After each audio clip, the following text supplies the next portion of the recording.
Hi అండి అందరికీ. ఎంతో సింపుల్గా అండ్ టేస్టీగా ఉండే గుత్తి వంకాయ కర్రీ అయితే ఎలా చేయాలో చూద్దాము. దానికోసం కావాల్సినవి పచ్చెనగపప్పు, మినప్పప్పు, పల్లీలు, ఎండు కొబ్బరి, అల్లం, వెల్లుల్లి, దాల్చిన చెక్క, లవంగాలు, యాలకులు, ఎండుమిరపకాయలు, నువ్వులు, అలాగే కొద్దిగా జీలకర్ర, అలాగే కొన్ని ధనియాలు కూడా వేసుకుని ఇవన్నీ మంచిగా ఫ్రై అవ్వాలి. ఈ విధంగా ఫ్రై అయితే సరిపోతుంది. వీటన్నిటిని ఒక దాంట్లోకి తీసుకుని అలాగే ఒక ఉల్లిపాయ, ఒక టమాటా కూడా వేసుకుని గ్రైండ్ చేయాలి. గ్రైండ్ చేసిన దాంట్లోనే కొద్దిగా సాల్ట్ కూడా వేసుకుని వీటన్నిటిని కూడా వంకాయలోకి స్టఫ్ చేయాలి. ఈ విధంగా స్టఫ్ చేసిన తర్వాత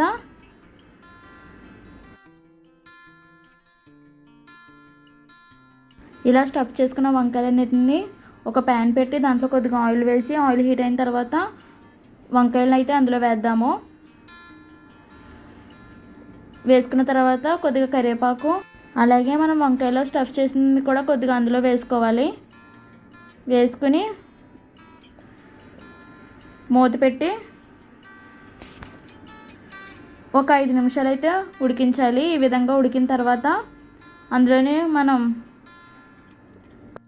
మనం కొద్దిగా చింతపండు వాటరు, అలాగే కొద్దిగా వాటర్ కూడా వేసి ఒకసారి బాగా కలుపుకోవాలి. 5 నిమిషాలు స్లో ఫ్లేమ్లో కుక్ చేసిన తర్వాత కొత్తిమీర కూడా వేసుకోవాలి. అంతే అండి, ఎంతో ఈజీ అండ్ టేస్టీ గుత్తి వంకాయ కర్రీ అయితే రెడీ అయిపోతుంది. Thanks for watching. Please do like, share, subscribe.